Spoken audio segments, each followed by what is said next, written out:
Hey guys, welcome back to the AR info. और आज से हजारों साल पहले लोग ये मानते थे कि मरता तो सिर्फ शरीर है और ये आत्मा तो अमर है, इसे कोई भी मार नहीं सकता। इसीलिए मौत के बाद भी अगर उसके शरीर को संभाल के रखा जाए तो उसका शरीर फिर से जी उठेगा। उस दौर में ना तो कोई विज्ञान था और ना ही कोई वैज्ञानिक, फिर भी उन्हें केमिकल्स की अच्छी जानकारी थी। उन्हें एक ऐसा तरीका भी मिल चुका था जिससे डेड बॉडीज को सुरक्षित रखा जा सके ताकि उसके आत्मा को फिर से इंसानी शरीर में बदलकर धरती पर वापस लाया जा सके। पर क्या ये कोशिश सफल हो पाया? आज के इस वीडियो में हम समझेंगे अपने पूर्वजों की पूरी कहानी जो भूतकाल में घटित हो चुकी है और समझेंगे कि आखिर ऐसा कैसे और क्यों करते थे। दोस्तों, इंटरनेट पर हजारों पुनर्जन्म की कहानियां पड़ी हुई है जिसे आप में से कुछ लोग सच भी मानते होंगे। वहीं कुछ लोग ऐसे साइंस लवर भी हैं जिनके लिए ये कहानियां बस एक कहानी से बढ़कर कुछ नहीं है।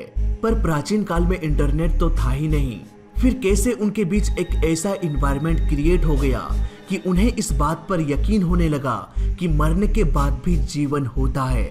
दोस्तों, हम अपने इन्वायरमेंट को ही देखकर सीखते हैं। आज हम किताबों में पढ़कर जितनी आसानी से ये जान लेते हैं कि हमारी धरती गोल है और ये सन के अराउंड चक्कर लगाता है, पर प्राचीन काल में ऐसा नहीं था। वो ये देखते थे कि हर रोज सूरज पूर्व से निकलता है और पश्चिम में अस्त हो जाता है। ये गोल चमकदार चमकता हुआ चांद भी धीरे धीरे खत्म होके काली अंधेरी रात में बदल जाती है। इसके बाद फिर से ये चांद धीरे धीरे बड़ा होकर एक चमकदार गोले में बदल जाता है, मानो इस चांद का फिर से जन्म हो गया हो। ये पेड़ पौधे, ये सूरज, ये तारे, ये चांद तो दूर की बात है, हमारे आसपास के पेड़ पौधे ही गर्मियों में पतझड़ में सूख जाते हैं, मर जाते हैं। और फिर जब बारिश होती है तब मरे हुए पौधों में नई जान आ जाती है, मानो पुनर्जन्म हो गई हो। जब ये चांद, सूरज, तारे, इवन पेड़ पौधे भी पुनर्जन्म ले सकते हैं तो इंसान क्यों नहीं?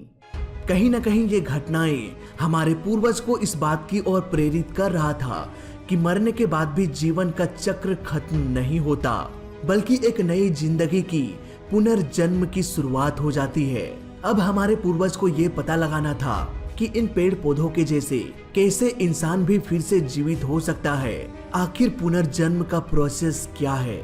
इसका जवाब भी उन्हें अपने ही एनवायरनमेंट से मिला। जिस तरह से पेड़ पौधों को उखाड़कर जलाकर नष्ट कर देने पर वो दोबारा से जीवित नहीं हो सकता, लेकिन वही पेड़ पौधे गर्मी में सूखने के बाद जब बरसात आती है तो फिर से उसकी जड़ें मजबूत होने लगती है।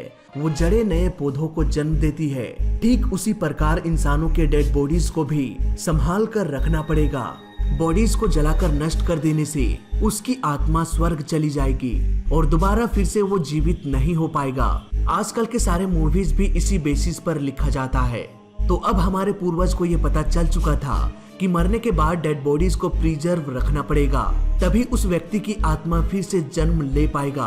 और यहीं से डेड बॉडीज को मम्मी बनाने की प्रथा शुरू हो गई। पर एक डेड बॉडी को मम्मी बनाना इतना भी आसान काम नहीं था, क्योंकि मरने के कुछ ही दिनों बाद बॉडी डिकम्पोज होने लगता और कीड़े मकोड़े डेड बॉडीज को नष्ट कर देता।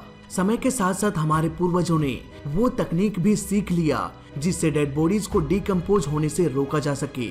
इस प्रोसेस में डेड बॉडी को सबसे पहले पाल्म यानी कि ताड़ के लिक्विड से वॉश किया जाता था। इसके बाद खोपड़ी को तोड़कर ब्रेन निकाल लिया जाता। इसके साथ साथ बॉडी के हर इंटरनल ऑर्गन्स को भी निकाल लिया जाता था, जैसे कि लीवर, अतड़ी, फेफड़े, दिल, इन सबको बॉडी से बाहर निकाल दिया जाता ताकि बॉडी में ऐसा कोई भी पार्ट ना बचे जिसमें लिक्विड मौजूद हो, क्योंकि लिक्विड मौजूद होने के कारण ही बॉडी डिकम्पोज होना शुरू हो जाता। कीड़े मकोड़े बॉडी को नष्ट कर देते थे, इसलिए बॉडी को सूखा रखना बहुत जरूरी था। इन ऑर्गन्स को बॉडी से निकालने के बाद इसे एक जार में डाल दिया जाता। इसके बाद उस जार में ऑयल भर दिया जाता ताकि उन ऑर्गन्स को भी कीड़े मकोड़े बर्बाद ना करे। नाउ इतना करने के बाद सिर्फ एक खोखली शरीर ही बच जाती और फिर इसे सुखाने की प्रक्रिया शुरू हो जाती। इसके लिए न्यूट्रॉन साल्ट का इस्तेमाल किया जाता इस साल्ट को खोखले बॉडी में भर दिया जाता, जो बॉडी के स्किन के मॉइस्चर को एब्जॉर्ब कर लेता। इसी प्रोसेस को कई दिन करने के बाद लगभग 40 से 50 दिनों में बॉडी पूरी तरह से सूख जाता। इसके बाद एक ग्लू की मदद से पूरे बॉडी को कपड़े से लपेटकर कवर कर दिया जाता। इसके बाद एक मास्क पहनाकर बॉडी को ताबूत में डालकर छोड़ दिया जाता। अब क्योंकि इस प्रोसेस में बॉडी पूरी तरह से ड्राई हो जाता था, इसीलिए उसमें कीड़े मकोड़े भी नहीं लगते और हजारों सालों तक ये डेड बॉडीज, इवन आज भी इन ममीज को सुरक्षित देखा जा सकता है म्यूजियम में। इसमें एक डिमेरिट ये था कि इस प्रोसेस में बहुत दिनों का वक्त लग जाता और ये काफी खर्चीला प्रोसेस था, इसलिए ममीफिकेशन सिर्फ राजा महाराजाओं का ही होता था। इसके अलावा राजा के जो पालतू जानवर होते थे, जैसे कि शेर, चीता, मगरमच्छ, डॉग्स, इनके मौत के बाद भी इन्हें ममी में बदल दिया जाता था। धीरे धीरे इनके कहानियों में, इनके मान्यताओं में भी बदलाव होने लगा। जैसे कि बॉडी को ताबूत में डालते वक्त अगर सोना, चांदी या कीमती चीजें उसमें डाल दिया जाए तो अगले जन्म में उसे गरीबी का शक्ल नहीं देखना पड़ेगा और अगले जन्म में भी वो ऐसो आराम से अपनी जिंदगी गुजार पाएगा। और ये कीमती चीजें आज भी ममीज के ताबूत से निकलता है। पर उन ममीज के साथ एक बड़ी समस्या आ गई। उनके ताबूत को खोलकर कुछ लोग उन कीमती चीजों को चुरा लेते थे। ऐसे में उन्होंने एक कहानी रची कि जो कोई भी गलत मकसद से इन ताबूत को हाथ लगाएगा, इनमें रखे सामानों को चोरी करने की कोशिश करेगा, उसके लाइफ में बहुत बड़ा हादसा हो सकता है। वो मर सकते हैं, वो बर्बाद हो सकते हैं, उसके फैमिली के साथ बहुत बुरा हो सकता है, यानी कि कुछ भी हो सकता है। सो गाइज, फाइनली आपको आइडिया आ गया होगा कि आखिर इंसानों ने ममीज बनाना क्यों शुरू किया, कैसे किया। दोस्तों, ममी बनाने के इस प्रोसेस के अलावा भी एक नेचुरल प्रोसेस के द्वारा खुद ब खुद डेड बॉडीज ममी में बदल जाते थे। फॉर एग्जाम्पल, अगर कोई डेड बॉडी किसी रेगिस्तान में पड़ा हुआ है जहां गर्मी बहुत अधिक होती है और ये हवाएं गर्म रेत को उड़ाकर बॉडी को कवर कर देगा, ऐसे कंडीशन में बॉडी का सारा मॉइस्चर ये गर्म रेत एब्जॉर्ब करके बॉडी को कम्प्लीटली ड्राई कर सकता है और मॉइस्चर फ्री होने की वजह से ये नेचुरल ममी में बदल सकता है। तो इस वीडियो में अभी तक के लिए बस इतना ही। बाकी आपको क्या लगता है, मरने के बाद भी जीवन होता है? नीचे कमेंट्स में जरूर बताइए। वीडियो अच्छा लगा तो लाइक कर देना, बुरा लगा तो डिसलाइक कर देना और दोनों ही केस में चैनल को सब्सक्राइब कर देना, क्योंकि इस चैनल में सीखने के लिए बहुत कुछ है। तो मैं मिलता हूँ आपसे अगली वीडियो में, तब तक के लिए देखते रहिए और सीखते रहिए। जय हिंद, वंदे मातरम।